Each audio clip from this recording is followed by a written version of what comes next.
চেন্নাইয়ের সঙ্গে হেরে কি করতে চায় মুম্বাই, কোথায় চলে গেল পুরো টিম? হ্যাঁ বন্ধুরা, ঠিকই শুনছেন, মুম্বাই প্রথম ম্যাচ হেরে চেঞ্জ করেছে তাদের পরিকল্পনা। কি পরিকল্পনা করলো তারা, কোথায় চলে গেল পুরো টিম?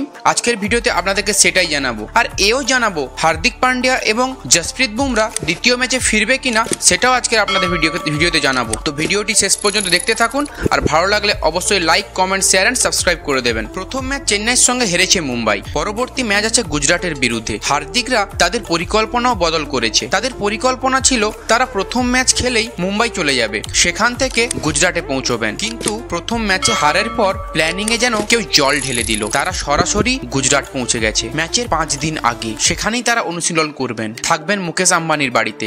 আসলে এবছর মুম্বাইতে অনেক নতুন প্লেয়ার এসেছে, একে অপরের সঙ্গে ঠিকমতো বোঝাপড়াও করতে চায় মুম্বাই টিম। মুম্বাই ম্যানেজমেন্ট চাইছেন একে অপরের সঙ্গে বন্ধুত্বপূর্ণ সম্পর্ক গড়ে উঠুক, কারণ ম্যাচ জেতার জন্য এটা মুম্বাইয়ের জন্য খুবই দরকার। চলুন এখন জেনে নিই হার্দিক তার দ্বিতীয় ম্যাচ খেলবে। আসলে প্রথম ম্যাচ তিনি সাসপেন্ড ছিলেন, খেলেননি প্রথম ম্যাচ। শুটের খবরে জানা গেছে দ্বিতীয় ম্যাচ তিনি খেলবেন। আর হার্দিকের জন্য এই ম্যাচ বিশেষ গুরুত্ব রাখে, কারণ গুজরাট তার পুরনো টিম। তবে জসপ্রীত বুমরা এখনো দলের বাইরে, এই ম্যাচেও তিনি খেলবেন না। এখন দেখার দ্বিতীয় ম্যাচে কি মুম্বাই জিতবে, দ্বিতীয় ম্যাচে কি রোহিতের ব্যাট কথা বলবে, সেটা তো সময় বলবে। তারই অপেক্ষায় আছে মুম্বাই ক্রিকেট প্রেমীরা।